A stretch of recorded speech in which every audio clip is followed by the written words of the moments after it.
Good afternoon, everyone, and thank you for being here on time so we can commence our second meeting of the Neighborhood Partners Fund Board. So let's go through the appropriate items here with the agenda. Items listed on the agenda may be taken out of order presented. Two or more agenda items may be considered, may be combined, and any item on the agenda may be removed or the little discussion may be delayed at any time.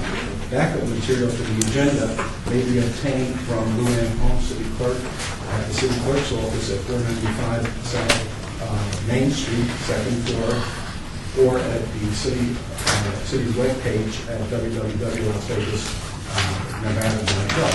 And you have all of your backup material, which was provided to you on the Zoom Grants website. So that is your form of data. So now I officially call the meeting to order, and I'd like to ask the city clerk, do we have, are we in compliance with the open meeting law? Yes, we are. Okay, and can you now, city clerk, Gabby, please take the roll call? Yes.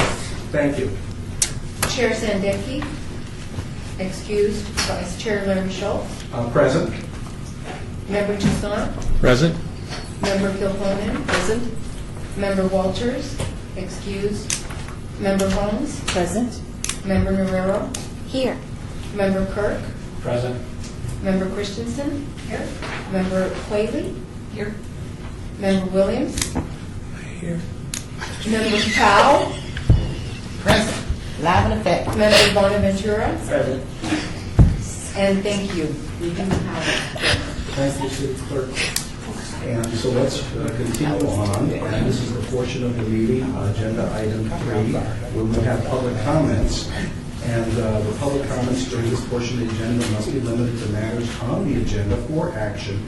If you wish to be heard, give your name for the record and the amount of discussion as well as the amount of time for any single speaker is allowed may be limited. So are there any comments of a public comment nature? Yes. Yes, Member Powell, Ward 5. I'd like to address the environment of the board last week. I've been on this board a long time. And If I may, Assistant City Attorney Terry Conchal. So the purpose of public comment is to discuss items that are on the agenda today. today, okay, not, okay. Yeah, so unless you're making a comment on item number 4, no other comments can come at this time. Okay, there's not a point in the meeting where I can address this, correct?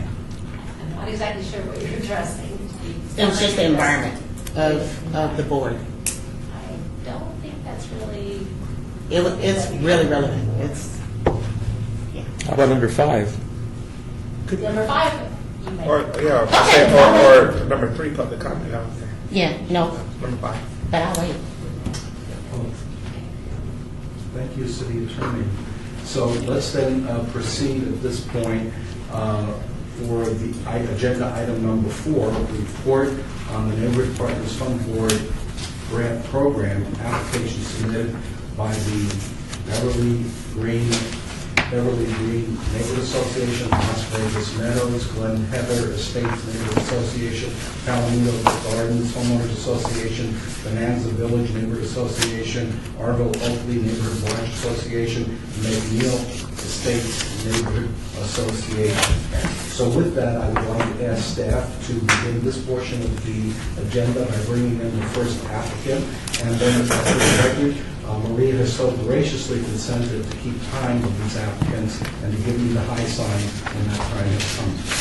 It's 5 minutes, correct?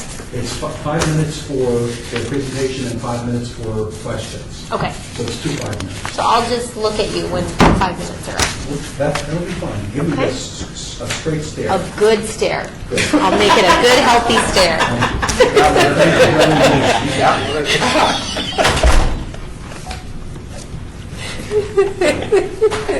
What was that earlier, Harry?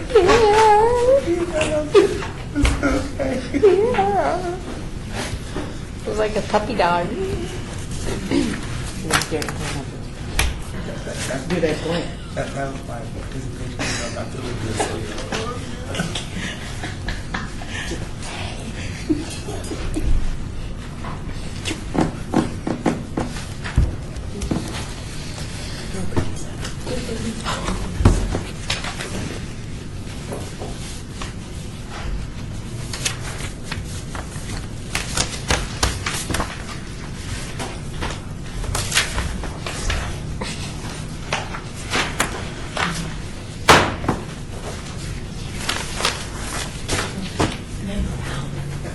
I'm Larry Schultz. Hi. Welcome. I'm Larry Schultz, welcome. Come in. You can stand here, and when you present to the board, there's a microphone over here, everything gets recorded, so please speak in a tone of voice where you can be recorded easily so the city clerk has a good record. And you'll have 5 minutes to present, and 5 minutes after that for questions. And again, thank you for coming. All right, thank you for having us. Do you want to control your slides, or do you want me to do it for you? Either way, whatever works. Okay, for just you say guys. next and I'll do it. Okay, very good. Hi, everybody. I'm Patrick Coleman. I'm president of the Beverly Green Neighborhood Association. This is Heidi Swain. She's our neighborhood sign project manager. And we represent the Beverly Green neighborhood. Our neighborhood is unique. It's made up of 3 very different tracks. So there's the El Centro tract, Yes. sorry, which is mostly multi-family dwellings, duplexes, things like that. Then there's the Paradise tract, which is mostly smaller homes, about 1,000 to 1,500 square feet, all built in the 50s, all tract homes. And then there's the actual Beverly Green tract, which is almost all custom homes, a little bit larger.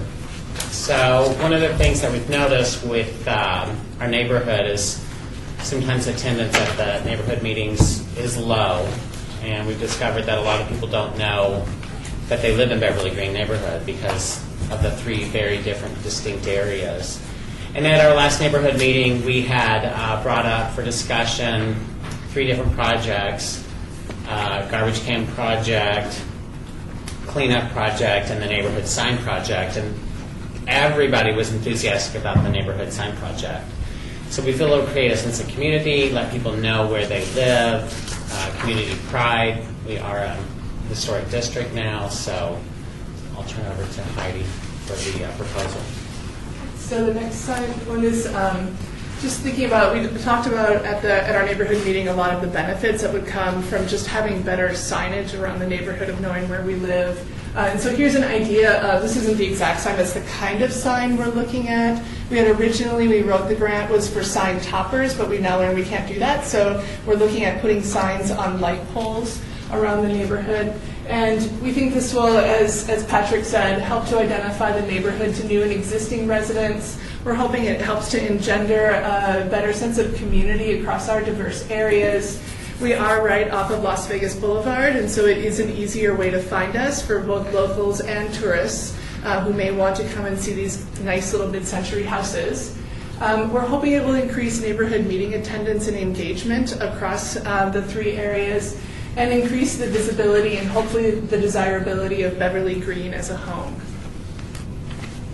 So our project timeline would involve that in August. So we have Vivative is owned by someone who lives in Beverly Green, and she's willing to donate her time to put together 3 to 5 designs, and that's part of the packet too in the budget area was her proposal.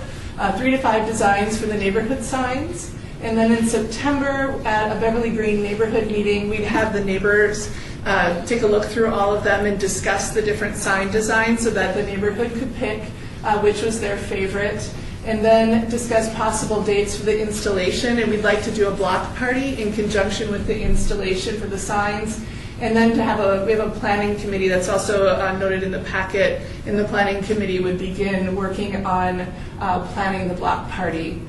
September, October, we would order signs from the vendor, and then October to January, it's a little bit of a long period, but the holidays are right in there, and we know nobody does anything during the holidays. So the block party planning committee will meet several times to kind of pull together, and then also coordinate with Public Works for the timeline for the installation of the signs.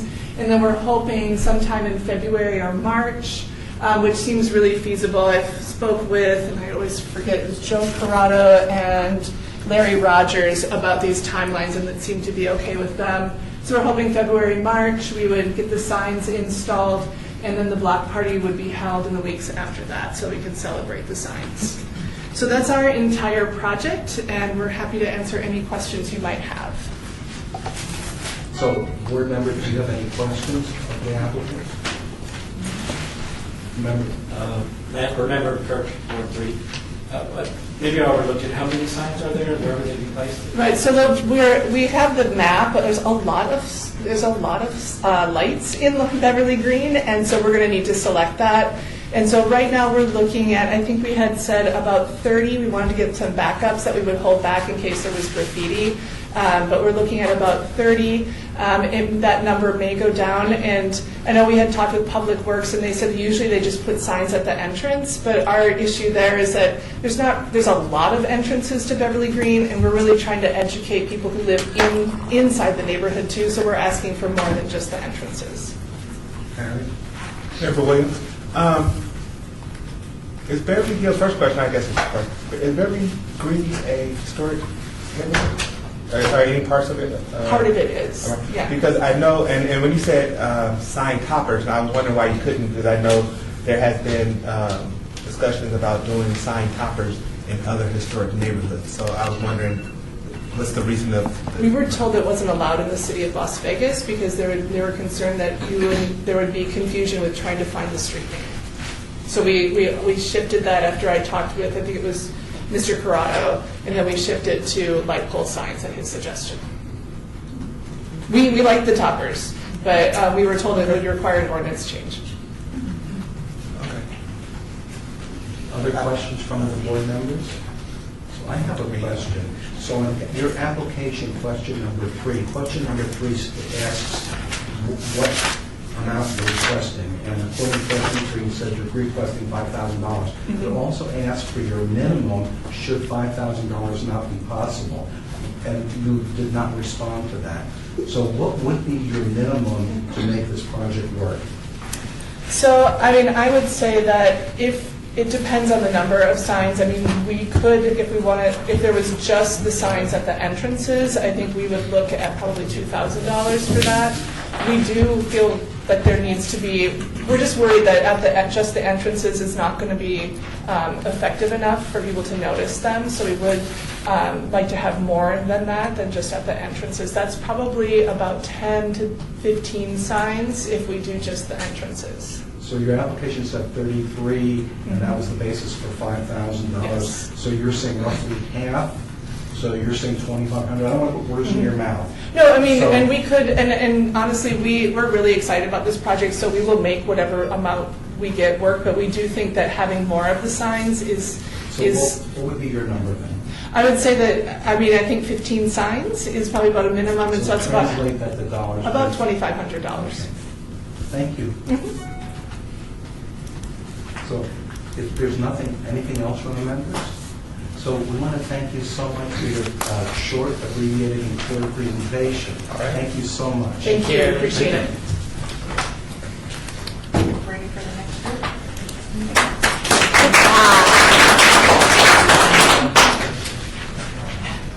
Where was that? I just had the pictures.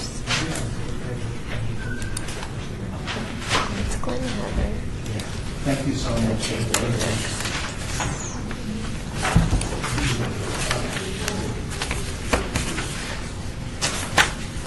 I don't know where the pictures went. They were open for 2 seconds and now they're gone. Yeah.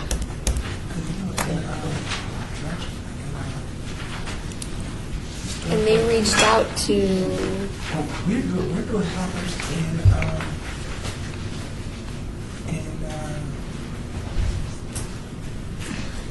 our historic neighborhood. I can't think of the neighborhood. sorry, But we did flags on it, we did the big banners. And then we're on. And you had toppers on the They're top? going back in to do toppers. this is a problem, Harry. People get told different things depending on who they ask. Yeah, and that's why I think the toppers are awesome idea. Huh? Depends on how Keep hard the backing up. councilman argues for it. Yeah, but this was the story, it was the story. I just want to remind Thank you. the Oh, we are- members that okay. we are still I'm recording. sorry, right. Unless the chair calls it a recess. My fault. That's why you're here.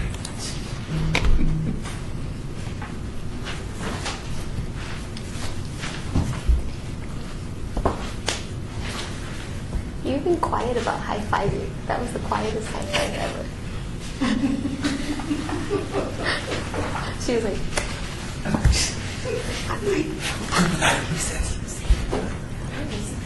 Can't do not high five. telling you that because you were talking about stuff. Keep in the middle for 5 minutes, not me.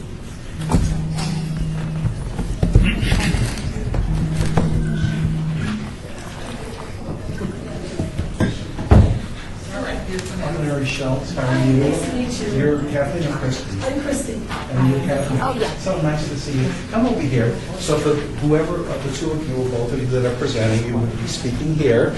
You'd be talking into this microphone, into the board, in a loud enough voice so that the clerk can get a good recording. Okay. And you have 5 minutes for your presentation, and then 5 minutes for questions. Okay. So thank you for coming, and thank you for presenting to us. All right, thank you. Thank you. Well, Kathleen's the resident who's kind of overlooking this situation, and I'm the activity director at the community. I'm actually going to have her talk, and if you have any questions for me? We have the pictures you sent Yes. loaded up, so Yes. Okay, great. if you want me to go backwards and forwards, just say the word. I'm sorry. Just, I know you told, I know your names, but for the record, can you just state your names just at the beginning? I'm Christy Kittendorf. I'm Kathleen Bienenstein. Okay, this is a picture of our clubhouse. I don't know how many of you may be familiar with our senior community, but this is what our clubhouse looks like. You can push that button. I wanted to show you, Christy's standing in front of one of the walls, and you can see anybody from the other side on Valley View can just kind of step over that wall, and they have been doing that periodically. And we are looking at, our first request from you is for security cameras. So, and if you want to keep pushing that button. And then this shows the back end of some apartments that are there. They have been bending the barbed wire on the top or tossing a blanket over and just helping themselves. And the next one. And that's more in a corner where we have a lot of people just kind of come over and sleep on the ground. And the next one is where we want, this sign we have has it's electrified already for our lights. So we wanted to put the cameras up on that pole up there, and that would be hooked in, and it would do the constant recording. Because what we're having problems with is if something happens in the community, which it does, somebody breaks into somebody's car or whatever, or their home, we can't prove it. I mean, we know it happened, but the police can't help you because you can't get a picture of the person. The camera here would take a view on the next slide of this whole area, because it would be higher than we're standing right now. Of course, it would be up high, and it could get a good view because there are three or four cameras we want to put up there, and we gave the paperwork with the estimate for that camera, and it would be recorded in the guard shack. We have a guard shack, but it's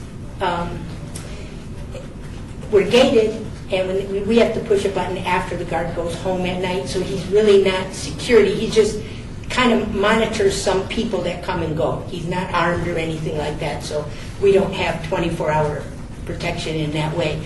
And if I drive in the gate at 7 in the evening, say, the gate, I have to open the gate myself, but it takes a minute for the gate to close so anybody and their brother can come in behind my car, and I might not notice that.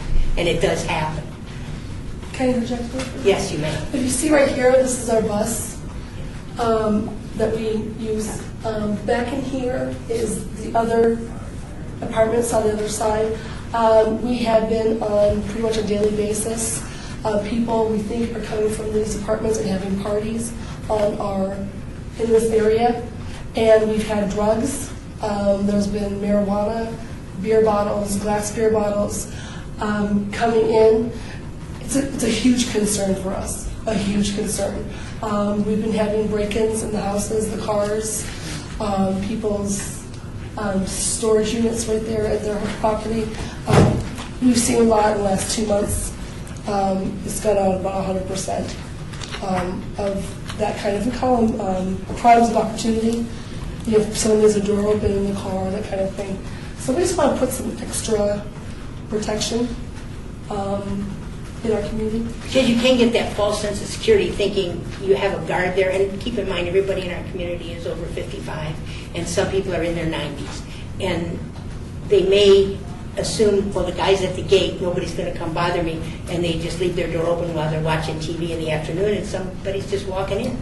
And you have no defense when you're 94 years old. Next. And this is the second, that was just the security part. The second part, see, we have fun there too. The second part is the request that I understand we can ask for funds to help community development, you know, and friendliness and all. We have 338 units in our area. And every year we like to have a residents appreciation dinner. And we have a different theme. This one was the Roaring 20s.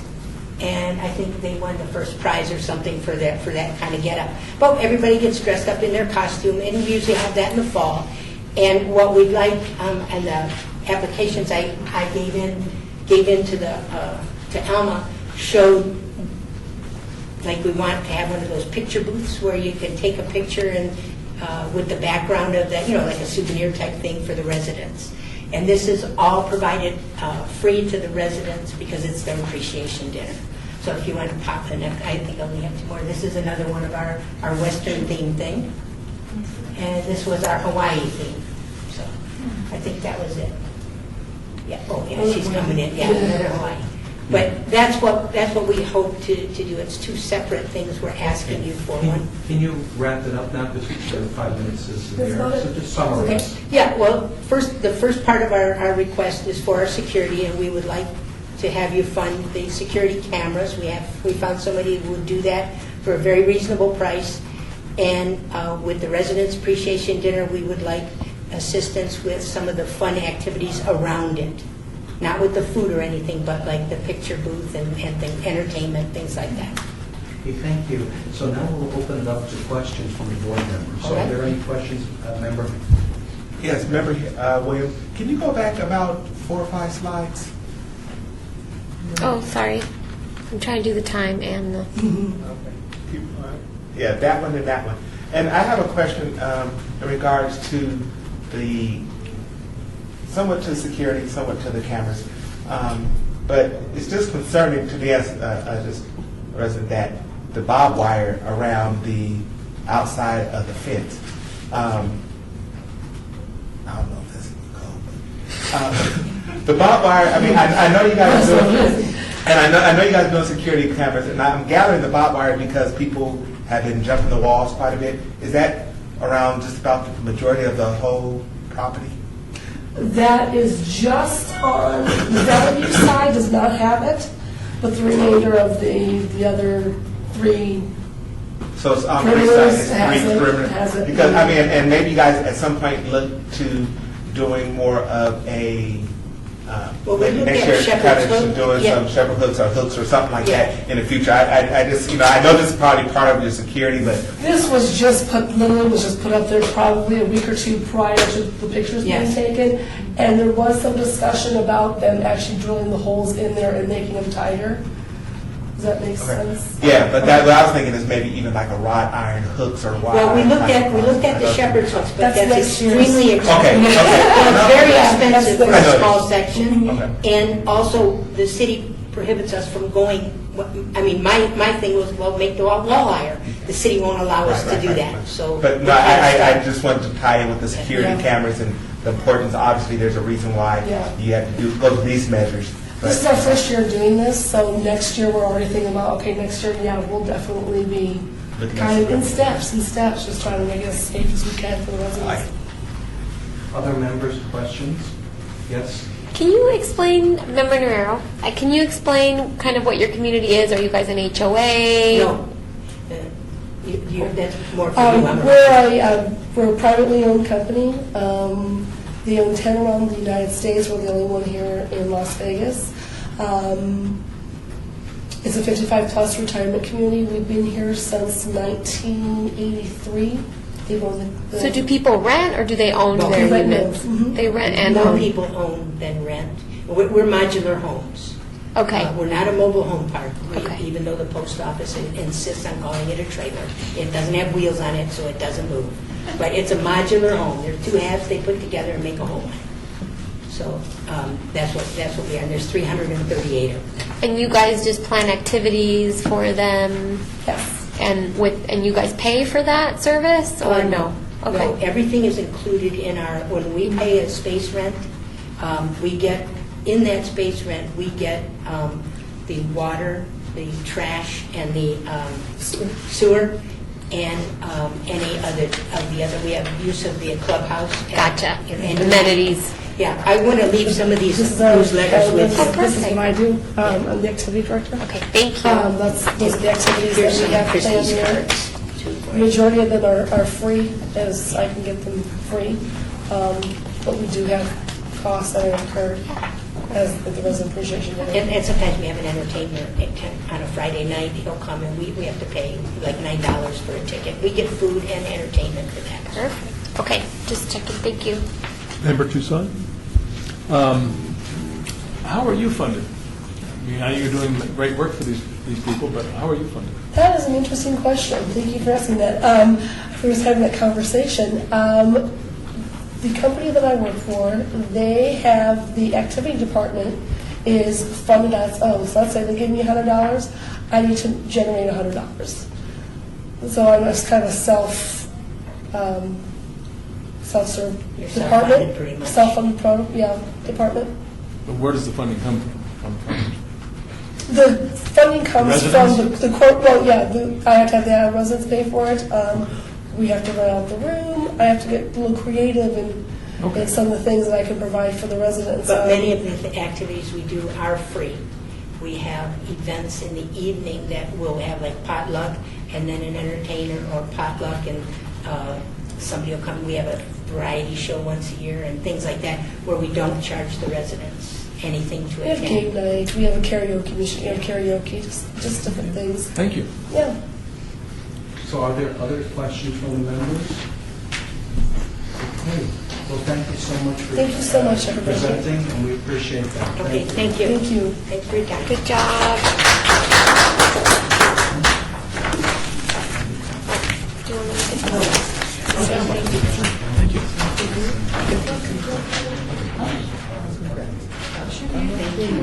Oh, they'll need it back. The clerk will need that back when you're done. Next is, no? Oh, okay, you want to bring in the next one then? Yeah, we just switched it. So we're just going to, the next applicant's running late, so we're just going to go to the fourth applicant. Okay. It's place and then switch it. Palomino Gardens, sound right? The next one is Palomino. I don't know. Selling a private company to me, it sounds like they have title to all the equipment and doesn't vest in the homeowners. This doesn't seem right, but that's your next one. That's why I asked the question.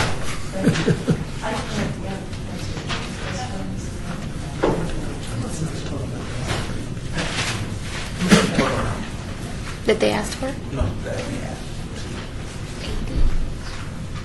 80 or 85,000? Is the total amount we have 80,000, 85,000? But this sheet isn't accurate. I think we're right about the same. There's two that left, and there's one that got We better have one next week. Yeah, we're gonna need it updated. I sent an email to her.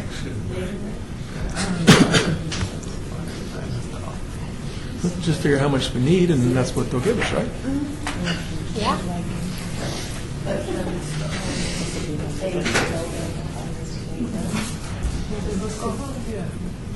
Well, because they, others come out so much better. Good. How are you?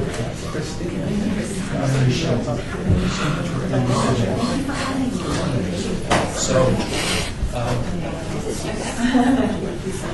Put yourself down here.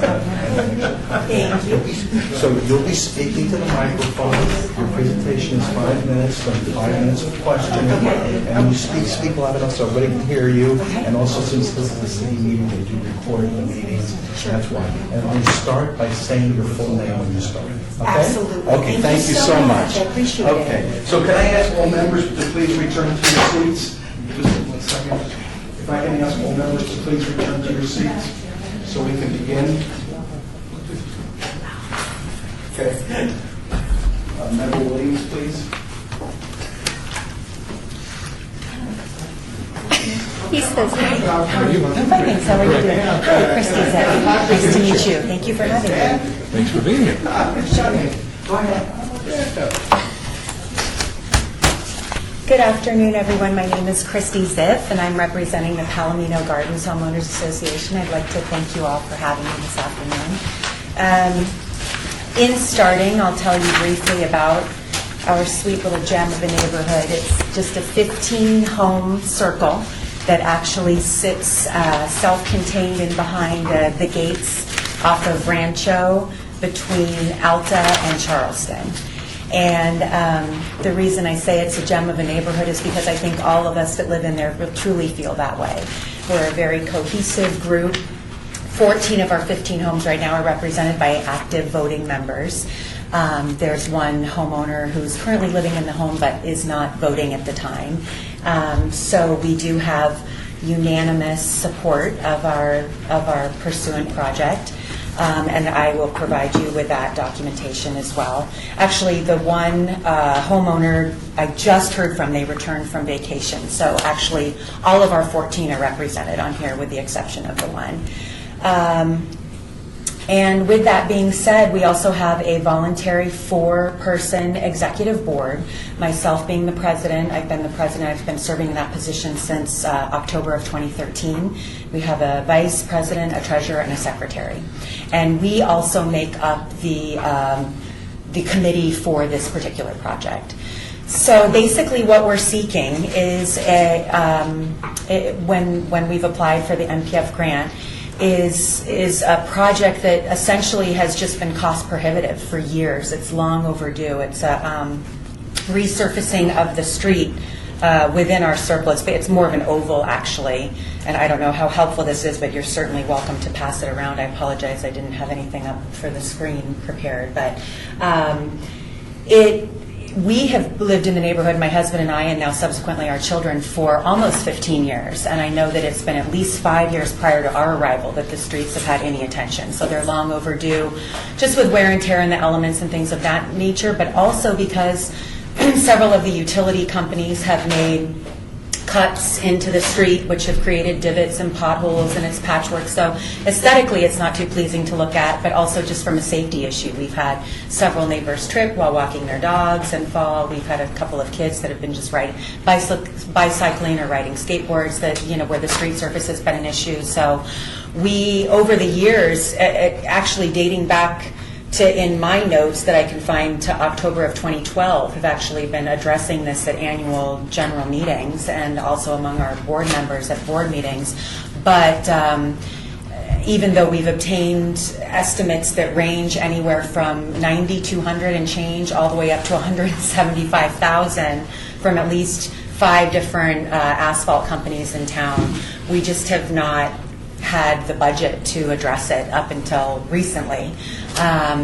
We have never received a grant before. We've actually never applied for a grant before. We just didn't know that it was available. And one of our neighbors, who is our project liaison, Rick Truesdale, brought it to our attention that this was actually available. So that is how this was all born. We would have volunteer hours, of course, and then we would like to just match if we were fortunate enough to be a recipient of funds, we would match with pledges from the neighbors too, as well. But the most recent bid was the most reasonable. Actually, one of the companies in town thought that the conditions of the streets were so poor that he actually recommended just digging everything up and starting over, if that gives you any indication as to how it's not super great. That was, of course, the most expensive one. But we felt like the one that was right around the $10,000 mark was doable. And what we were trying to do in order to leave a reserve fund for some unforeseen expenses, which, as you know, always arise. We had one recently where someone rammed our gates and rendered them non-functioning, that required a repair. We were hoping to not have a special assessment for the project, and we would just love it to complete our neighborhood and make it safe and aesthetically pleasing for all of our neighbors. Questions? You're welcome. This is now time for questions. So members, do you have any questions of the applicant? Member Toussaint? Thank you. My question, how old are the streets? So the neighborhood was established in 1980. The first home was built, and at that time there were no paved streets. But shortly thereafter, within 2 years, the second home was built, and then they did pave the streets. So it's almost 40 years old? Correct. Pavement usually doesn't last that long. Correct. That's what I'm told. So you're going to patch it and seal coat it? Is that what you're doing? So what we've obtained estimates for, and I apologize, I don't know how much you have in front of you from our initial application, but we thought that the most reasonable feedback that we obtained, not only for expense, but also just to meet our needs, was crack repair and any potholes, leveling, filling, and then a slurry seal. Okay. Yes. The reason why I'm asking is we just finished a slurry seal coat, and I know what you're going through. It is very expensive, and reserves, nobody likes to raise assessments, so reserves don't get increased, and you end up in that kind of a problem. So I'm quite familiar with it. Correct. It's hard. The proposals you've gotten are primarily for what now? What work are they going to do? So the one that we thought we would accept, if we're able to, would be what I just described. There were others, like I said, that were recommending more of an aggressive approach, which is actually removing sections of asphalt and repouring. Of course, those were just out of our league in terms of budget. We actually did raise our dues the year before last. And again, with some of these unforeseen expenses, we just can't create enough of a slush fund to get it covered. So, but essentially, all of the estimates, regardless of the range of pricing, were for the same thing. Yeah. Okay. Thank you. Yes. Member Barrera? How much are your dues as an HOA? How So much do you guys pay? we currently now pay $100 a month, $300 a quarter. Okay. We collect quarterly. Okay. With the exception of the non-voting member, we do have, for the first time, I believe, 2 years into my office, everyone current on dues. So that was a feather in our cap of our current serving board. And that was raised from 75, and that was then raised from 2 years prior from 40. Okay. What type of volunteer hours are you getting? Like, what are they going to help with the street repair and things like that? So some of the volunteer hours have been accounted for just with the formation of the committee that are serving, and also just obtaining the bids, meeting with the actual professionals that returned our calls and actually agreed to meet with us. And then from there on out, it would just be overseeing that all of the neighbors were informed if and when the project were to occur, making sure that all of the signage is posted in terms of cars off of the streets, alerting people to when they could enter and exit the circle, things of that nature. But the project essentially, we're estimating in total wouldn't run any more than 4 to 5 days maximum. So it would actually be completed in a relatively short period of time. Other members? Yes. Member Kirk, can you talk a little bit about the donation pledge letter? Are you having each homeowner contribute? Is that what that's? That's correct. Okay, Yes. so they're each doing 300? That's correct. Yes, And that's then- what everyone agreed upon. So, and then this is obviously tied to the 5,000 plus this. If you weren't able to get the whole 5,000, how would this affect them? What we'd probably do is still maintain our goal, and we would just have to put it off for a little bit longer until hopefully we could just, raise the money ourselves, just with either dues or a special assessment if it came to that, in addition to what's already been agreed upon. Other members? So I have a question. So I look at your proposals that were received, and they really cover the waterfront. Correct. And it was such a wide range, and it looks like you selected the lowest bidder. That's correct. And to what extent did your team make a technical evaluation of the capabilities of the lowest bidder to do a credible job and satisfy your needs? What was the nature of your evaluation? I hate to see you, commence the project and realize, oh my God, I didn't get this, that, or the other thing, and I'm not much better off than I would have been had I not done it. So what was your process? Actually, that's a really good question. It wasn't even so much in that. It just happens that they were the lowest bid, but we actually had some feedback from 2 neighbors within our circle who are in the line of work of their commercial construction, and it actually had some experience with that particular company, the Affordable Striping and Sealing. Nothing recently, but within the past, say, 5 years, they had had a personal experience with them on a project elsewhere in the city, and spoke very highly of the work that they did. So it was just fortunate for us that it happened to also come in as the lowest bid. Thank you. I have one more follow-up question. Certainly. And this is for a follow-up on Member Kirk's question. So you distributed this sheet, which sort of gives a affirmative statement from different homeowners about how they feel about the assessment. What is the binding nature of the special assessment? But there's 13 homeowners here, but I know you have 15 homeowners. So what's the binding nature of it so nobody really bails out on you? Do you have a binding commitment? Well, we do have acting CC&Rs that we follow. And so we do present these options at meetings and discuss them as a group. We post the agenda in advance of the meeting so that those that aren't in attendance have the ability to submit a by proxy vote. And basically the vote is quorum if we decide to pursue the expense for a certain project. So I'm sorry, go ahead. So has your board already voted on this and then enacted this, and have been officially notified of the board's determination? That's correct. Okay, that's what I need to know. Yes. The board actually met both previous to and after our general meeting, which was in November of just this past year, November of 2017. And then at our subsequent meeting in January of this year, we were able to confirm everything and make all the homeowners aware. Okay, thank you. Other members, anything else? Okay. So thank you so much Thank for you. joining us. Thank you so for your much. presentation. I certainly appreciate your time. Thank you. Thank you. Thank you. Thank you. You're welcome. I appreciate it. Sometimes thankless, but you all know that. Yes, I do. Thank you so much. Have a wonderful rest of your afternoon.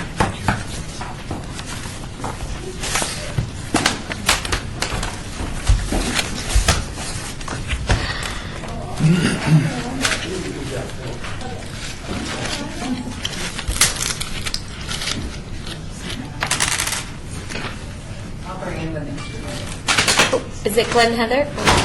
Glenn Heather should be the next one, assuming they were not. Okay, so hopefully they're here. Yeah. Member Walters, I think you make that statement. This is my neighborhood. Okay. I'm the president of the association, so I would like to stay in the room for their presentation. I also am the one that submitted the application, just so you know. Yeah. So I have advised Member Walters that she cannot participate in the presentation. She cannot answer any of their questions. And when it comes to deliberations, she cannot participate in the deliberation discussions and voting for Glenn Heather. She is asking that she be able to just sit here during the presentation, whereas in the last meeting, Chair Jordan Sandusky had asked me to excuse the privilege. So Vice Chair, Chair.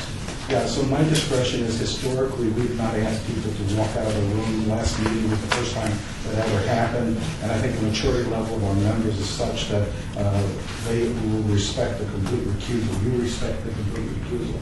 So I'm fine with you staying here, and I'm not going to ask you to do anything, whatever, body language, whatever. Just don't speak and don't get involved, okay? Can I introduce? Yeah, just look at me. No, I don't know the participation whatsoever that No, there is- somehow influenced the figure, Yeah. by your introduction of whoever was going to make a presentation. No, they'll be treated just like I treat everybody else. I did give him So an eye, and he equal didn't treatment to respond. Everyone the same. Because he was the one. Okay, so just sit here and chill.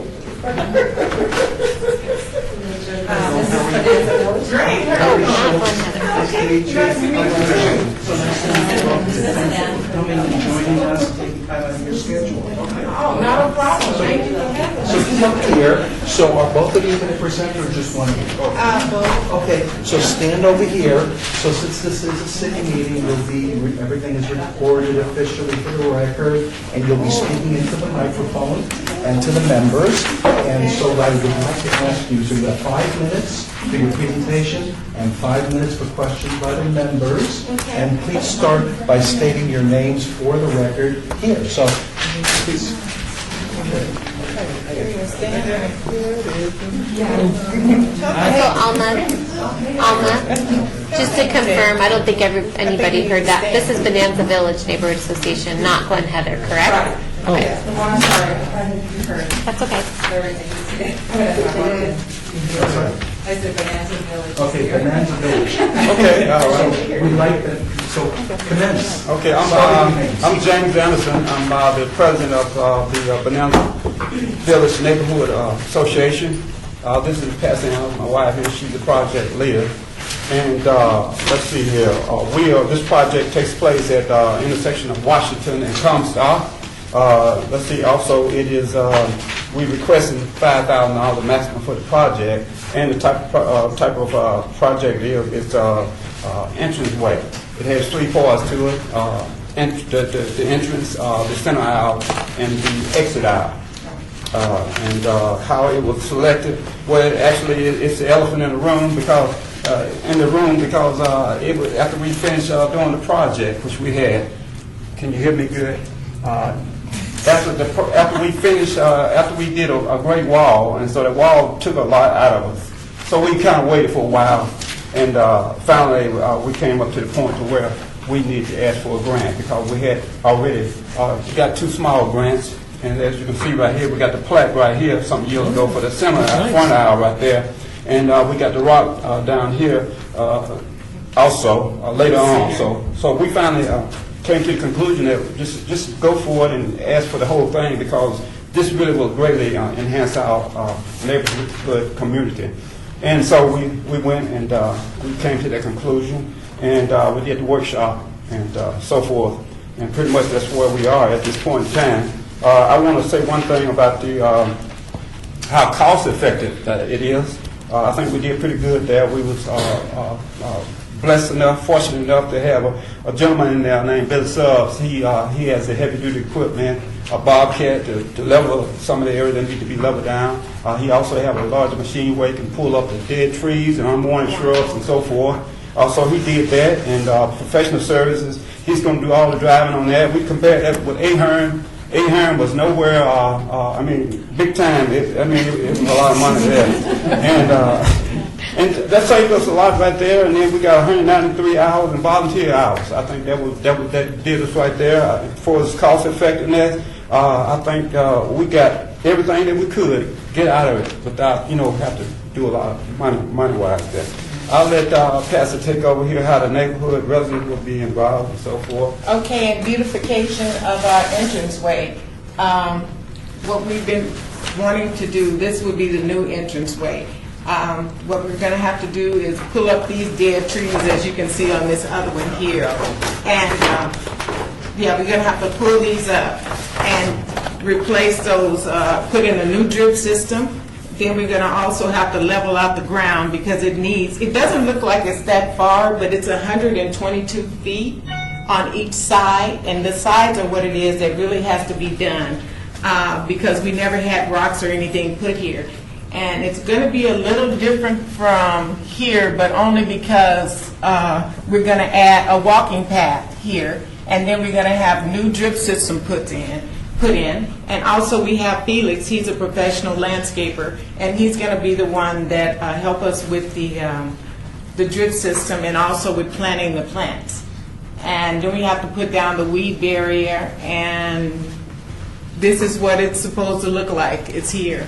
So it's going to enhance our community. It's going to improve the value of our homes. It's going to attract new buyers. And also, once again, it's going to make us feel proud of our neighborhood. We have an historical neighborhood. It's 72 years old, and we'd like to keep it that way. We don't want it to look like that. But we would like to have it with this desert landscaping, which would be more self-sustainable, low maintenance. And also, as we come in and out of our entranceway, like I say, we'll be proud, and we can watch it as it grows. You know, so we, I guess if there's any questions, thank you. Okay. Questions from the members, please? Yes. Hi, Rachel Powell. Ahrens didn't feel the need to do a neighboring kind business deal with you since they own most of the rest of the block? We've been there before, and there is.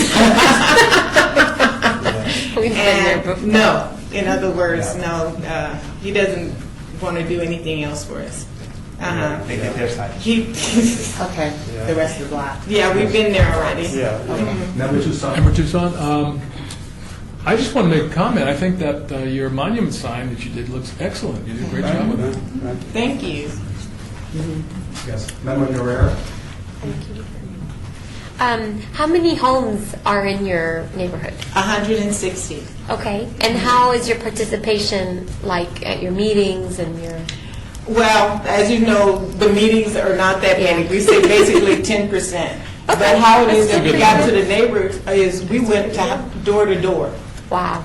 And we talked to, we haven't gotten all of them, majority of the homes, even after we put in the application, we still went around to the neighbors and we explained to them, and everybody was excited about it. Of course. As a matter of fact, we have even more people that want to be involved in it that are not on the list. That's awesome. Member Williams. And this, No, I just want to commend you guys on this project because it also ties into a major drain project that was taking place on Washington that has really put you guys in a kind of a difficult situation with traveling on Washington.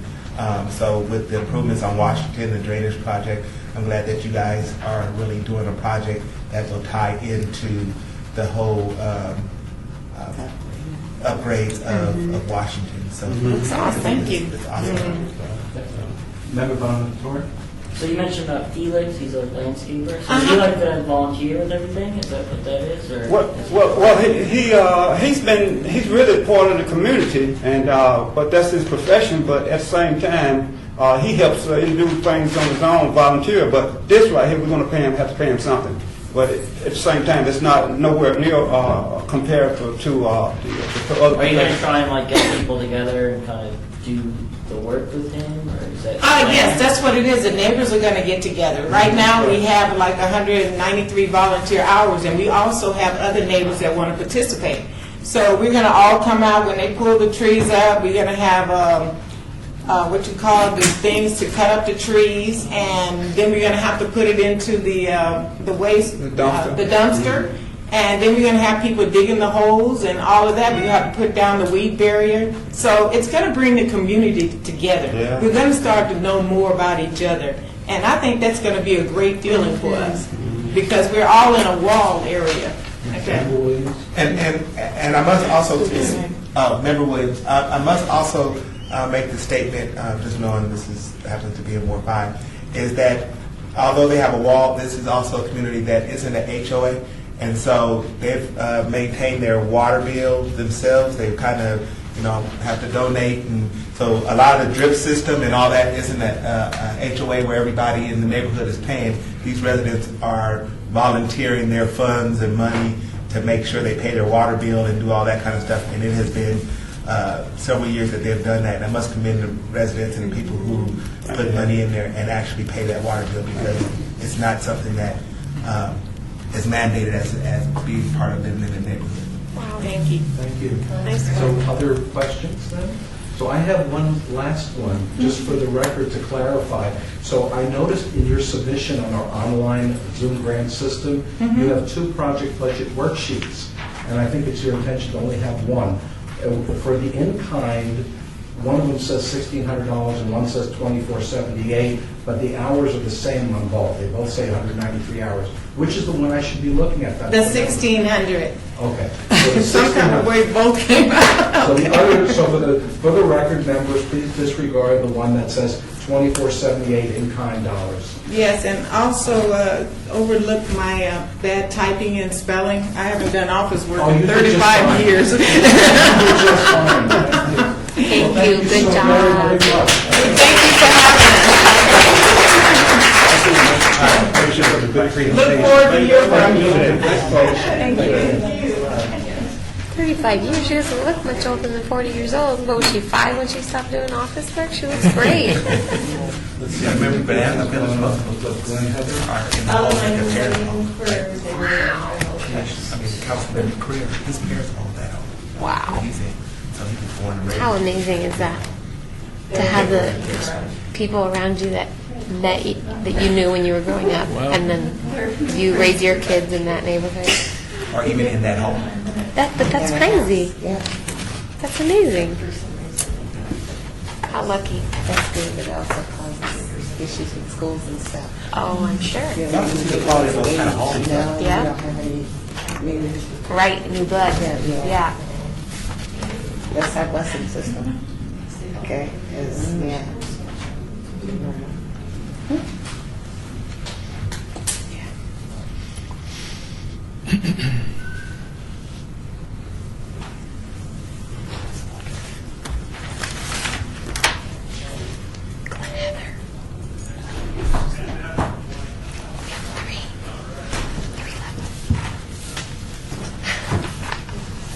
At least we did the long day, the first day, when you're not like,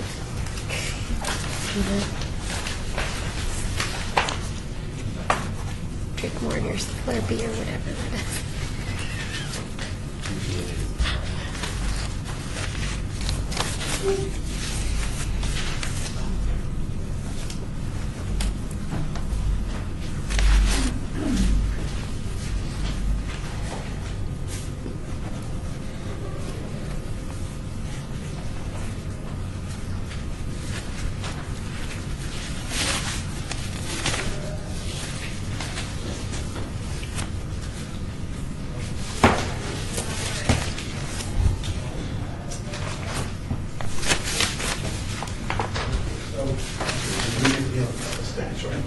Okay, so come on in. Okay, so this is McNeil Estates. And so come over here, stand over here, and for those who present. So this is a city meeting, of course, and everything that we have here, all the proceedings are recorded. So please, when you speak clearly and with enough volume to be recorded on the microphone.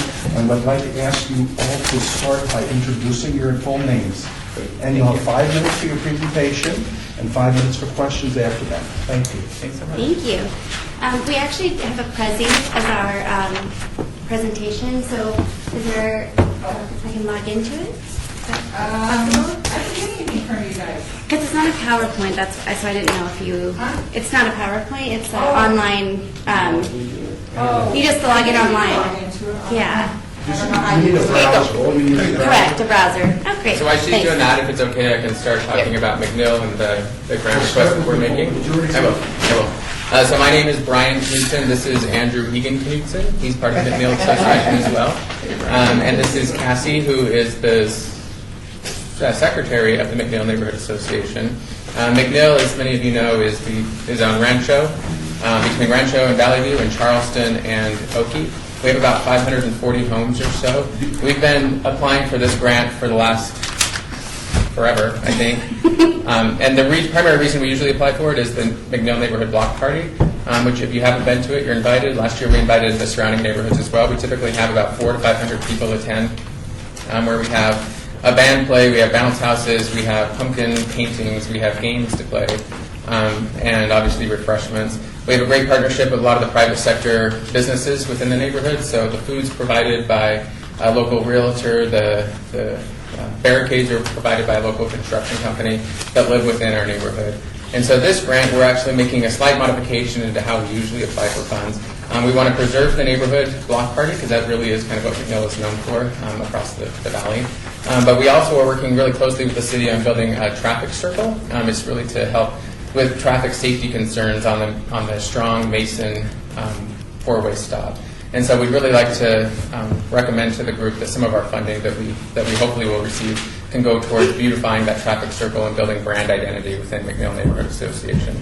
And so the city has already agreed to build a traffic circle with some raised pavement and some signage. We'd like to be able to put a stone in there and have it say McNeil Estates. And so our block party and the traffic circle are what we're asking for. And if it's plugged in, I will let Cassie run through the presentation. Let's see. I think I'm in present mode. Maybe let's find out. All right, here we go. So he kind of went over a little bit about who we are. To make this, I just kind of went down this. So it's going to go in this order a little bit. Like he said, we have applied for the grant before. We did get it last year, and we used it primarily for the block party. With our block party, we bring all the neighbors together. We also have community people come. We had firefighters, UMC. We have a Buddhist center that's part of our neighborhood association, and they came. They did a drum. They did a drum event for us, so it was Yes. really cool. And then we also invite our other surrounding neighborhood, the neighborhoods around us, so we can kind of meet more people than just who we have. This is one of the pictures of the kids zone we've had. We had a couple kids zones, bounce houses, things like that. Here are the drummers performing. So for this grant for this year, we would use some of the funds for some of the same things. You talked a little bit about our association. So on here, you want to know about our association? Anything else? One of the things that's helpful, I think, for the group to know is that our neighborhood's drastically changed over the last 10 years. When we moved there first, my partner and I, we were the oldest people in the neighborhood. Now we're not the oldest. There's a lot of new young people, which is why Andrew is an important part of the presentation, is because he is part of McNeil now, as are probably 50 or 60 other kids about his age. And so that's why Block Party is really important to our neighborhood association, as well as traffic safety, because our neighborhood dynamics are just changing quite a bit. And I was born and raised in Vegas. I lived on the east side, my husband as well, and we have been looking for a neighborhood to move to. We wanted to stay in Las Vegas. We just moved to McNeil in November, and then now I'm on the board in February, and I've never done anything like this before, ever. I don't know why I'm doing it, but the neighborhood just kind of brings that out in you. I mean, the last house I lived in, we didn't know any of our neighbors. It was kind of weird. We were there for a long time. This neighborhood, I mean, we have people come over all the time. We go to their houses. We talk to people on the streets.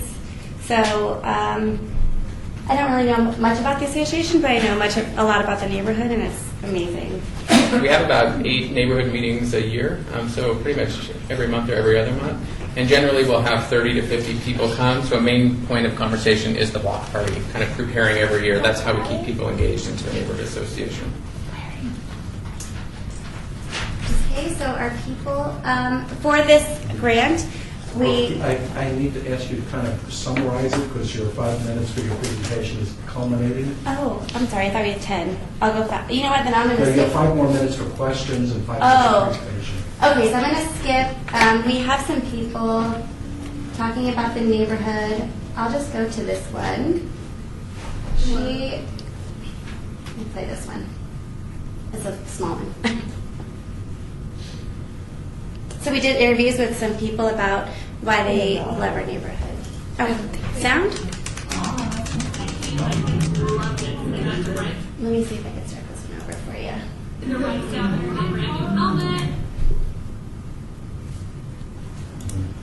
I love the one year they had bicycle helmets that they were giving out for bicycle safety, and my kids loved it.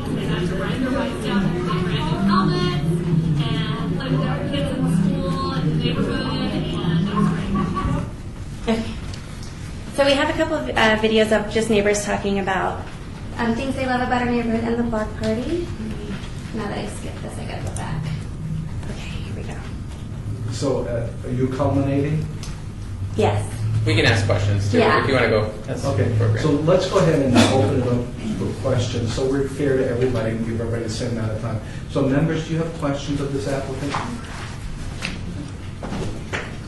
Yes, Member Bonaventura? So do you have like a bunch of people come and like volunteer for the events and like run different stations, or like where's your volunteer? Yes. So we have, there's a group of, so here's from last year, there's about 20 or so, we call them like the captains of the volunteers, and then there's 50 more under them that get together to do the different things of the block party. So for example, we have a setup volunteer section, the kids zone, the merchandise, the yard table, the snow cone, popcorn.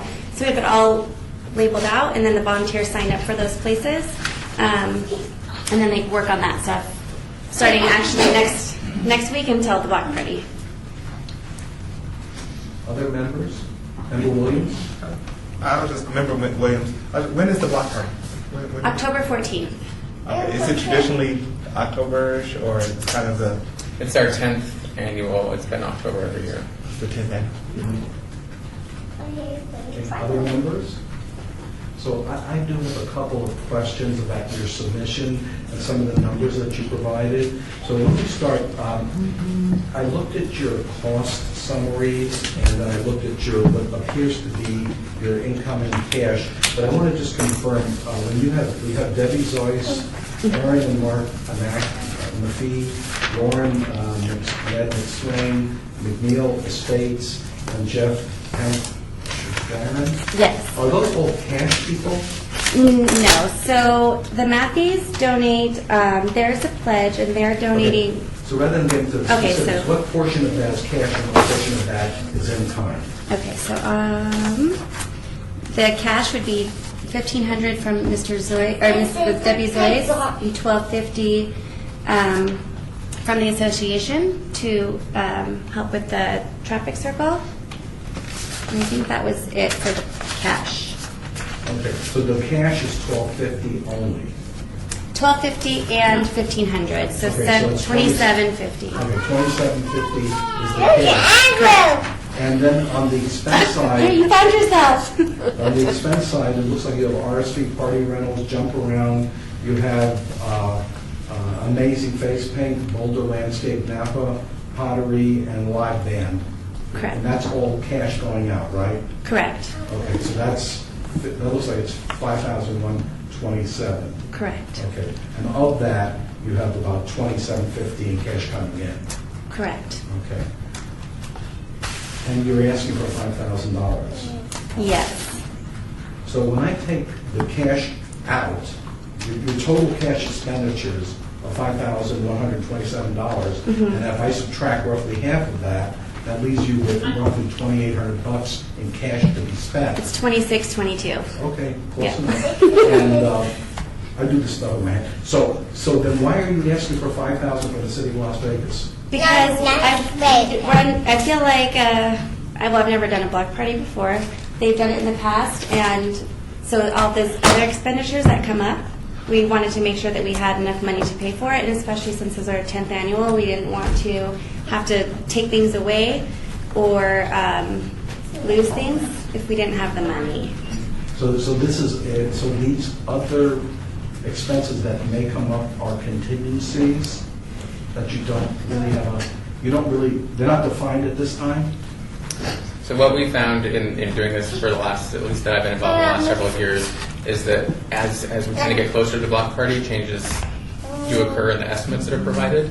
And we have to adjust based on funding from here as well as our participation in the neighborhood. And so this is our best guess at this point in time. And once we get, if we're lucky enough to get funding from the city, then we make adjustments going forward. And we worked with Alma and before her Maria multiple times on kind of making those adjustments as we go forward.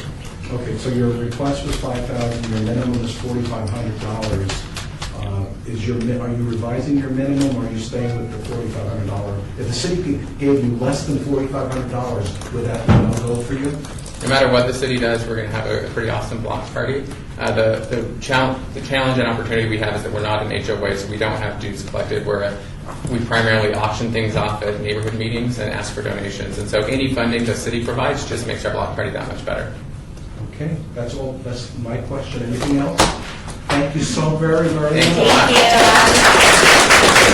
Appreciate it. You can clap for yourself. You can just clap for yourself. You did the best job. Thanks very much. Have a wonderful day. Really appreciate Thank it. you. Superstar. Thank you so much. Thank you. Where's, I'm just gonna no, I shook your hand when you came in, right? All right, man. Okay, so members, this is a time for a bio break. of Here, I'll work 10 on it. Don't worry. minutes. I'll get So- I'll sign you off.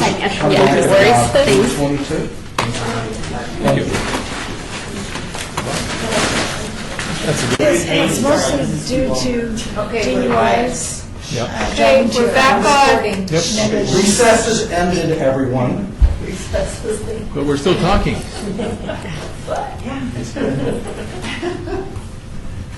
And this for sure is now Glen Heather? Yes. Okay. You only get 3 chances, so this is it, right? Huh? Third time, you're out. Yeah, you're out.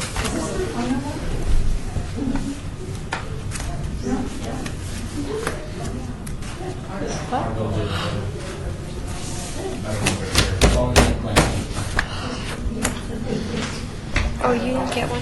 I think I did, actually. I just saw yours, I was looking at it. Looks good. Somewhere I think I have it.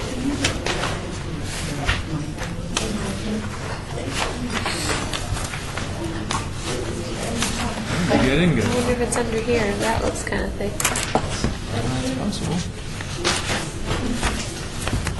Glen Heather? We can share.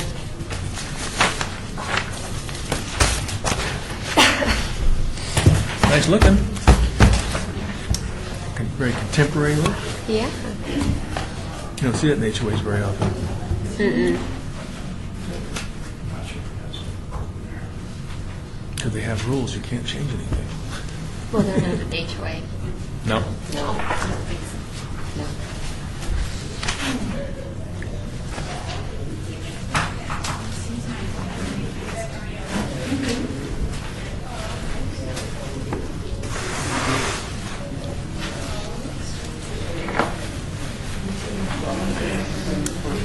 So it's already out, so all I have to do is click.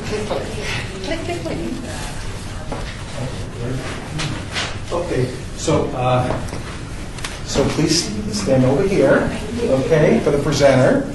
And board, we have now Glen Heather Estates Neighborhood Association.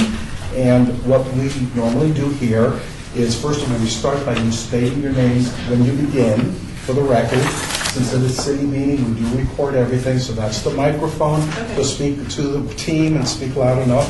And we know we have a situation here where we have one of your associates, Shelley Walters, who's also part of the team, so you cannot engage her.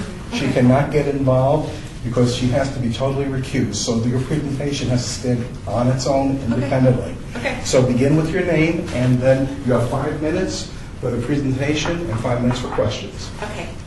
Hello, my name is Jamie Bennett, and I'm going to be presenting today for the Glen Heather Association. This is Kaylee Erickson. She designed the PowerPoint for us, and she's going to be taking care of that portion. Okay, so our main focus today is to hope to ask for a grant for enough funds to raise money for a block party for our neighborhood.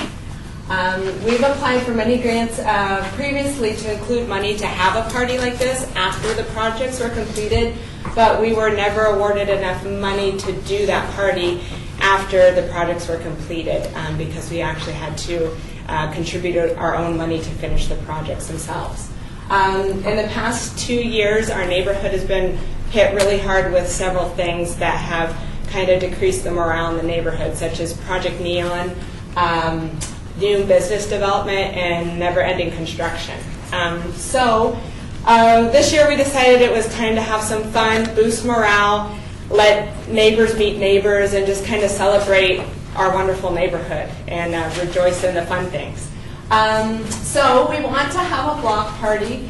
We have a lot of new neighbors that have moved into the neighborhood and want to meet everybody. We've got the opportunity to meet quite a few, but not everybody has gotten that opportunity, and it'd be a great way to do this. We have lots of children in the neighborhood. In the past 7 years, we have nearly 20 new children that have moved into the neighborhood. So this party is going to be a big part in for them so that they can feel at home in the neighborhood as well. This is our NPF 2013-2014 project, which was our monument sign. It sits on Rancho, dedicated to our neighborhood. And our NPF 2016-2017 project was the wall painting to match the exterior portion of the neighborhood that sits on Rancho. Those were the two projects that we completed, but did not have enough money afterwards to do this block party like we want to do now. This is some of the many issues we've faced through Project Neon, business development and construction. We've had increased traffic through our neighborhood. We actually have apps that direct people to take shortcuts through our neighborhood to avoid Rancho and Oki. So we have created our own slow down signs for rabbits and kids and dogs and everybody, because it's crazy. You see California plates, all out of state plates running through our neighborhood at high speeds just to avoid the traffic and the construction. Is that because of Waze? Yes, that's one of them. We had, when they tore down the houses on the exterior portion of our neighborhood for Project Neon, we had a homeless invasion, people invading the vacant homes, and which was cause for a lot of theft and break-ins and transients going through the neighborhood. People that we all knew shouldn't be there, but were making home there because they could. It was an easy way to do that because of the neighborhood being torn apart. And of course, traffic. You can't get out on Rancho to go anywhere at any time in the day at 3, 5, any high traffic times. It's nearly impossible. So you either have to just avoid it or just wait forever. So yeah, a lot of our neighbors have been really frustrated. Some people have actually stated wanting to move, which is sad because they've lived there for a really long time. And we enjoy those neighbors, and we don't want them going anywhere because we have an awesome neighborhood and are proud of it. So October's always been a really fun time for us in the neighborhood. It's my favorite holiday. So when we moved in the neighborhood almost 10 years ago, we also gave a little boost to that. Every year we have everyone meet in our front yard and we have dinner. And then we all go around the neighborhood and trick or treat together. So it's a huge gang of kids going around door to door to door. And so that's why we chose October for our block party, because it's something that means something to us. It's a special time of year. We want to take that time to celebrate and meet new people and just find something positive in all the negative we've been facing lately. So these are pictures of the kids over the years. This was our group last year. Some of them, not even all of them. And like I said, we have about close to 20 kids that go with us around. And so we'll have some fun things for them to do at the block party. We're going to have pumpkin carving, some bounce houses, face painting, balloon animals, food, and just everybody's company, getting to meet one another and spend time together, and hopefully making friendships that will last a long time.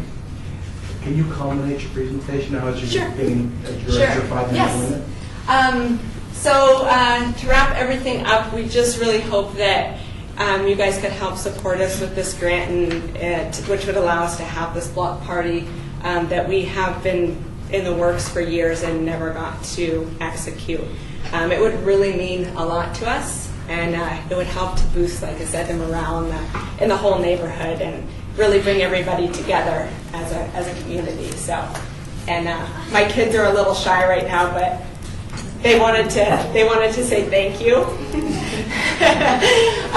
But yes, we would truly, deeply appreciate it. So, you want to say it? Okay, go ahead.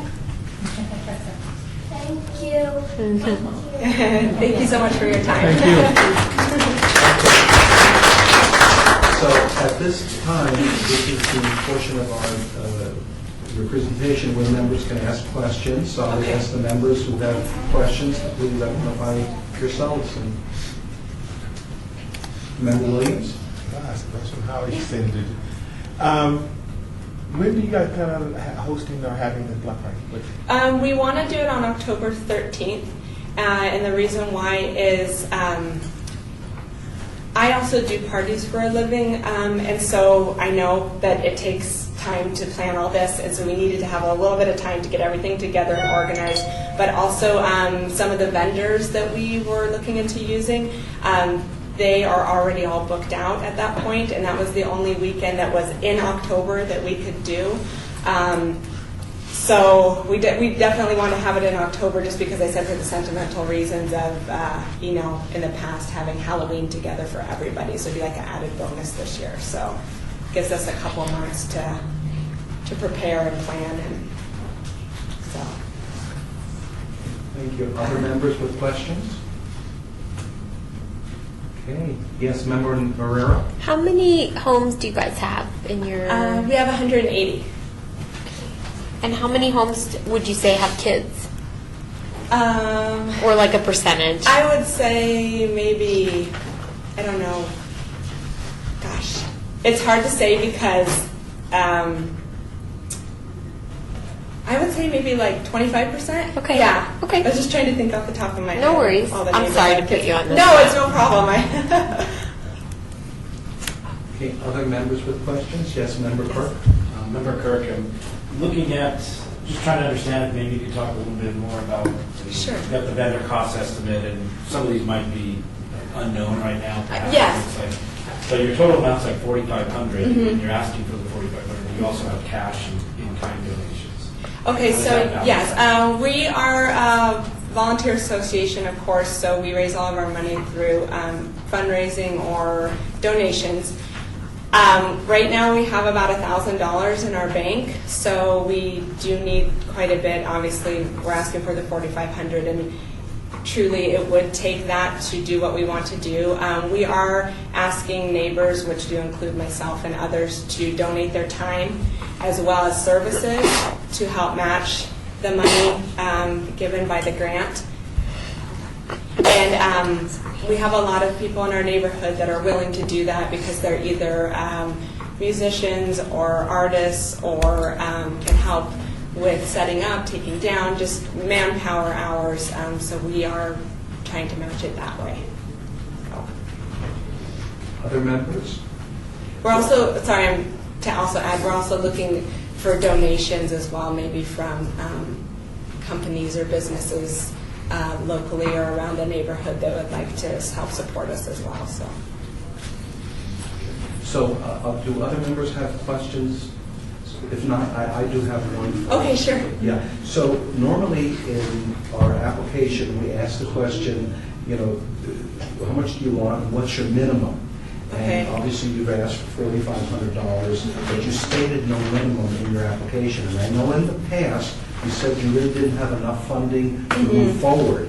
So with that in mind, what is your minimum? Honestly, I believe that it's going to take the full $4,500 to do what we want to do because truly, like I said, with my experience in the past and putting on events, I think it's going to take more than the $4,500. So I think that we're going to end up having to donate ourselves, and that's okay. But truly, the very minimal I would think would be $4,000. But I truly think it's going to take the $4,500, if not more than that, to do what we want to do for our block party. And since we haven't had enough money in the past, I was hoping that maybe we could hopefully get the full amount this time to really make it happen. Okay. With that then, we'll thank you so much Yes, for thank you. presenting. Thank you for having me. Thank you very, very Thank you. much. Oh, thank you. And Mom says it's okay. Yeah. Take some napkins, have some cookies Thank you. for the road, okay?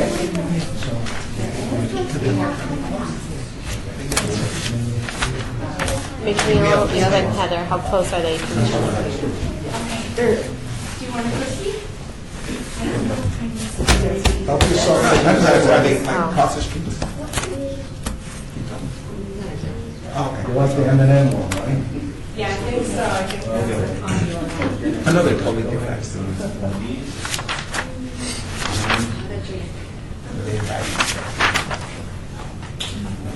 Thank you for having us. It's our pleasure, thank you.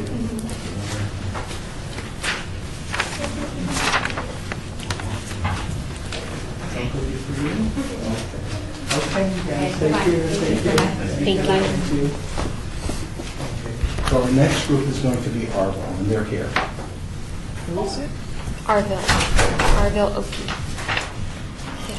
They didn't have a presentation. Do you mind giving me the mouse? Just the mouse. Got it. Thank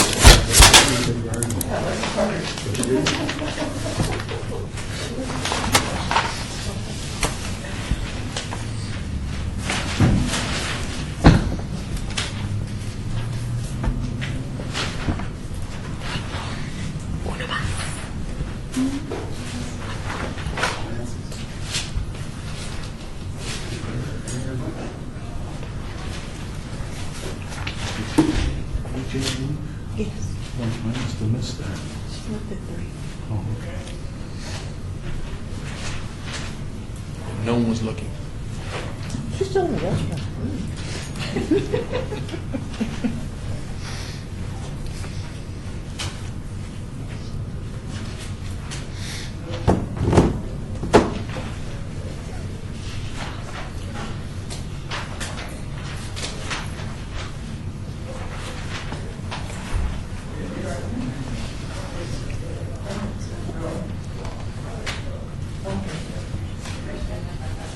How are you? I'm Larry Schultz.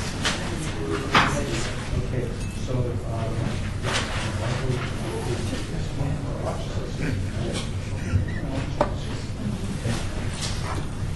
okay, so team, we have the Arville Oakley Neighborhood Watch Association applicant presentation.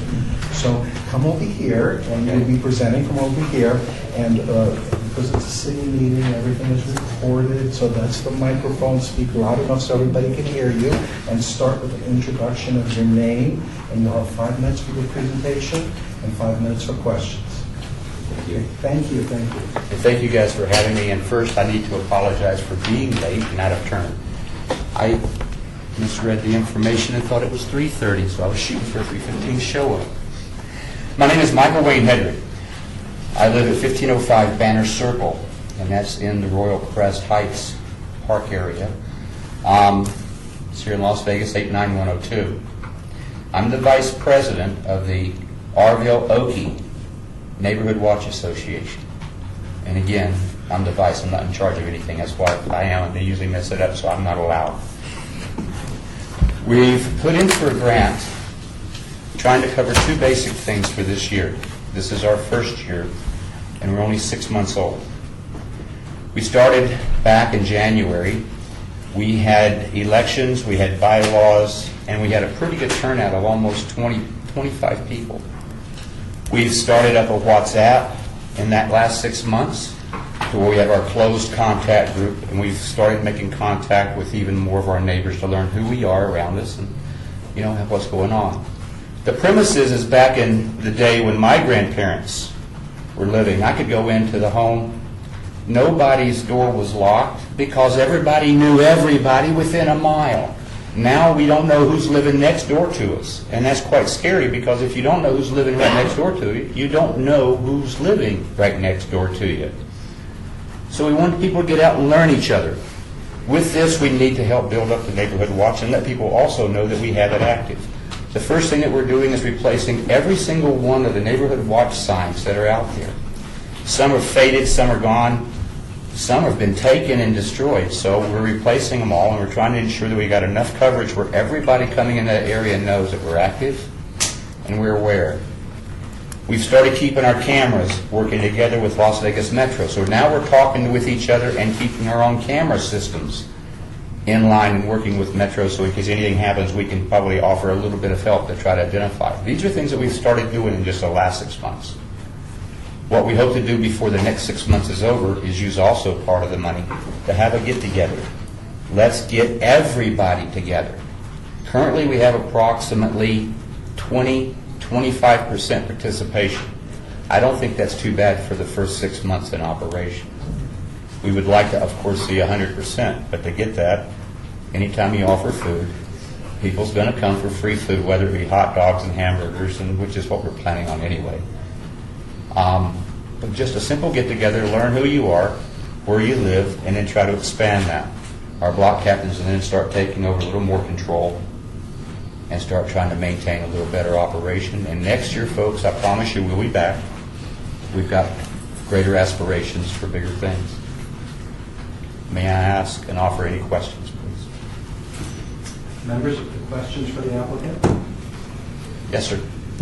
James Bonaventura. So, like, what kind of volunteer aspects are you looking to match the grant with? So far, over the last 6 months, we've been maintaining, a lot of contact within the community. The community's been making contact with us. With that contact, we've been making walks. We've had our officers keeping in contact and doing our own volunteer work. Oh, for Pete, we've got, Monday, Wednesday, Friday morning patrol walk already started.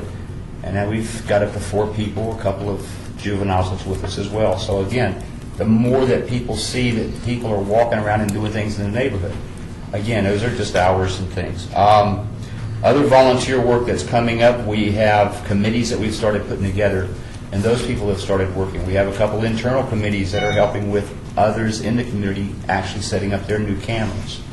So, we've started getting a lot of involvement, keeping track of all the hours. We're doing the best we can, but don't have that information precisely for you this time. Yes, sir. Member Williams, based on what you just said there, I think you really underestimated your application match dollars, because we matched, I believe, was it $22 an hour, $24 an hour.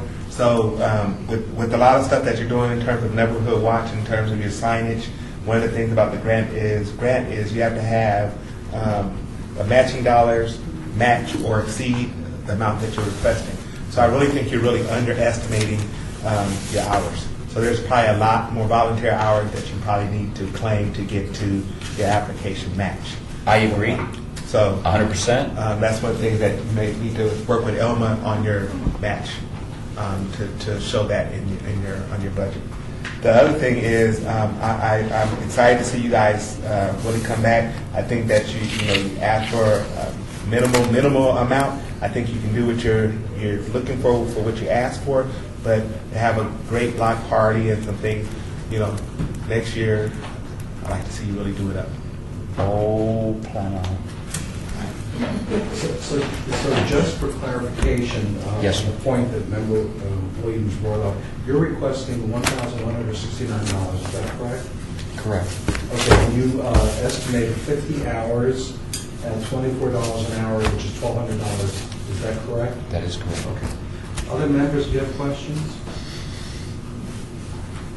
Oh, okay. Oh, Member Kirk. Member Kirk, so who's installing the signs? The city.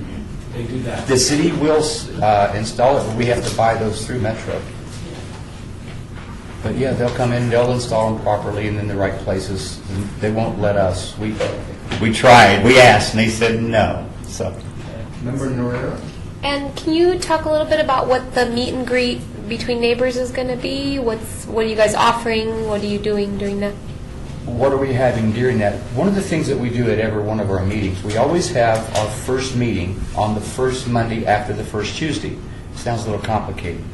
But Las Vegas Metropolitan Police Department has their first Tuesdays, and that's their informationals.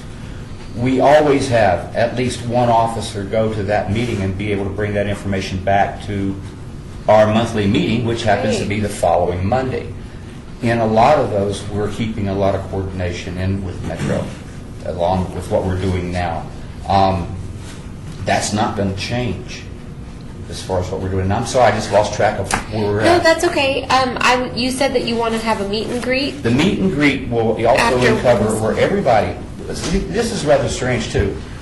When we were first building this was going to be just the Royal Crest Park area. That's Exposition, Del Monte, crossover by Parade. I forgot what the other street is at the top, but it's just it's a large cul-de-sac.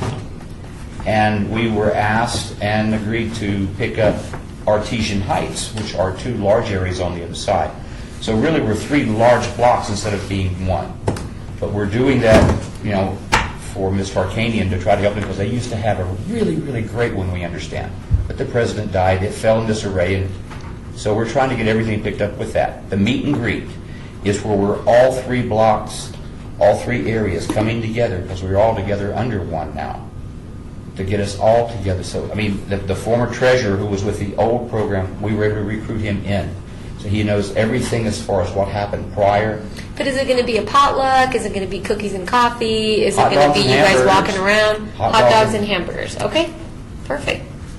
Other questions? Member Toussaint? Yeah, just curious, how many homes are in this group that you're involved We with? counted 172 homes. Now, we don't know for certain how many are rentals, how many are vacant, foreclosed. We've been reaching out initially to every single one of the homes there with flyers when we first started. We wanted to go back to that routine again and be able to get another flyer out to everybody. We're trying to make sure that we also know where the rentals are. We've mapped those out so we can contact the actual owners themselves. We'll offer the renters if they want to come in, because they have a vested interest in their safety as well. But if there's something going on that property, renters aren't allowed to do anything, but the owners can. The owners can 86 from, whether it be an open lot or a home. And so we're reaching out to the actual owners of that property as well. Thank you. I'm sorry. Other members, any other questions? Member Norrell? I just agree with Member Williams. I think you've underestimated your volunteer hours for sure. So, just for next year, we try to mentally think of all the hours you guys are going to be dedicating to the projects, because you're putting out flyers, and I'm sure that you didn't count all those hours into. Not completely. So along those lines, and to be consistent with what we've done with other applicants, if you feel you've underestimated your hours, you can resubmit your budget worksheet and indicate the correct number of hours and provide the backup to the budget worksheet through the Zoom grant system, but we would have to ask you to do that within the next 24 hours. Is that doable? No, sir. I apologize. It is not. And I think I can speak for Hal as well. We put that together. Again, it was one of the things where we found out about this available possibility 2 weeks, 3 weeks, I can't remember. It wasn't very long. It wasn't very long at all. So we had just a very quick turnaround, and we didn't have any committees to work with. And I know Hal worked a lot of the details out with the secretary. I am not privy to that right there because I kept myself out of it. Remember, I'm the vice. I'm not in charge of anything. I just run everything. Okay, I just asked. No. But I do appreciate that. I would think, honestly, feel that we've asked for sufficiently for this year, and we put down, we may have underestimated, but that's okay. We understand, and we will have a more accurate billing for next time. Member Williams? Go ahead. Member Kilponen? Member Kilponen, based on what the chair said earlier, though, the original documents that we got didn't show the correct match, so that, if I'm understanding correctly, they haven't had the match for this year. Well, what I repeated earlier was that in my reckoning, we're showing 50 hours at $24 an hour, which is $1,200. That's what I said. Okay. But the project worksheet shows applicant match 600. So Member Williams? But on their budget. I just looked on the actual document and the budget sheet, and on the backup budget sheet, it does show that, and I think we kind of beat the dead horse. I think they have identified they have enough matching hours for what they've requested. So they do qualify, everything's in order. So I think they really don't need, I just think for the benefit overall, matching hours and grant for the city, I think it's important that a lot of people document their volunteer match hours, because it does, in the big picture of the scheme of things, based on however much money the city's giving out versus how much the community is giving in volunteer hours, is really important to show if we're giving out $80,000 or whatever we're giving out, and volunteer hours and matches is in the neighborhood of $300,000 or $400,000. I think that's a good thing that we need to be able to show our council and citizens of Las Vegas that we are being responsive of the monies that we're giving people.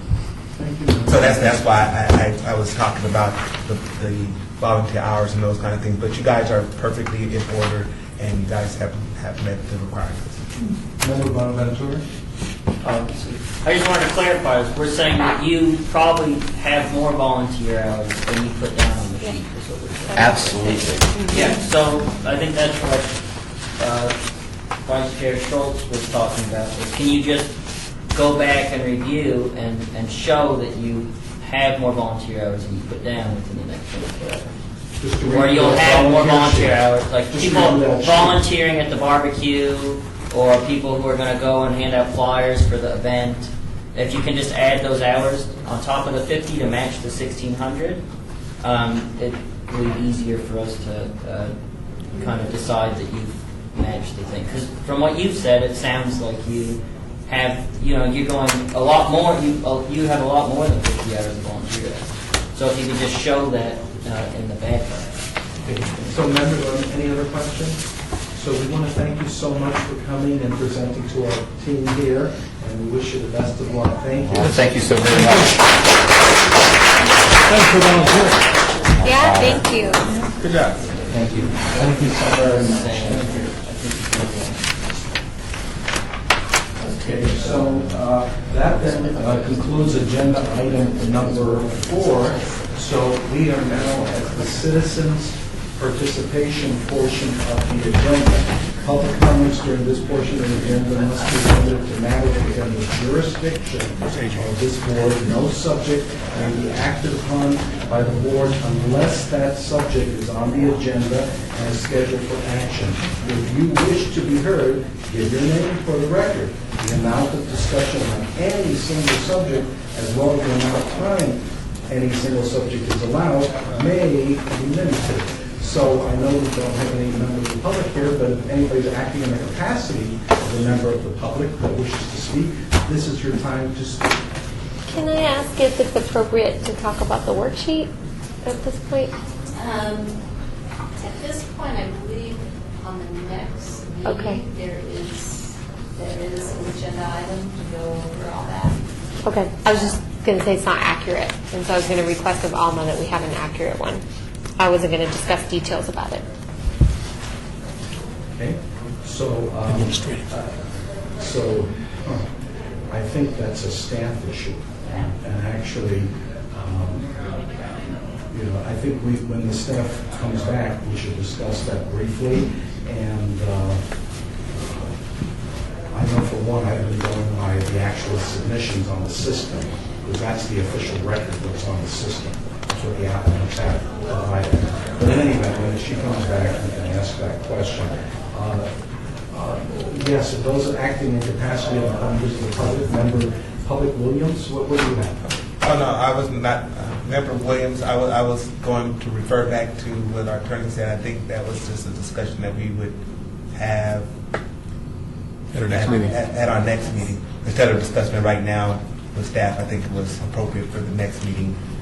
And Vice Chair Schultz, I have seen the agenda for next week. It just was issued this past afternoon. Okay. And there is a whole discussion item about all the applications. If you just want to give direction to staff to give out an updated one.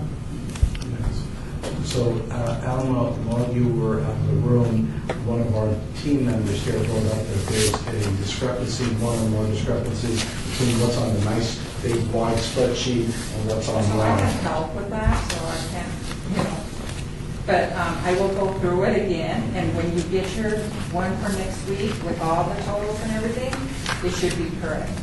What was happening is I was asking for corrections, giving them time to correct things, and I think what was happening, somebody was helping me do it, and they were entering stuff, and if they're entering stuff and they don't look, then we don't know.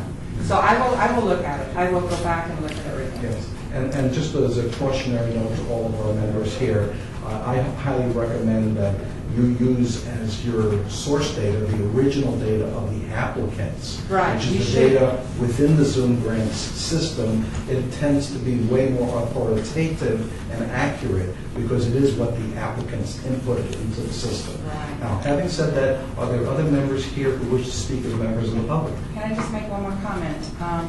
So Hal is the gentleman that actually submitted the application for Carville. He's not here, he's out of, I think, out of the country right now. That's why he was saying there's no way to do it in 24 hours, just to let you know. But trust me, they do, a lot of the groups end up putting more hours than they think because they don't think of everything that they're supposed to. Yeah, and I think a few of our team members here know that as well. Yeah. Okay, so is there anyone else speaking in their capacity as a member of the public then? Okay, so then that brings item 5, citizens' participation, to a conclusion, and you can now consider the meeting adjourned at 3:58 p.m. And thank you so much.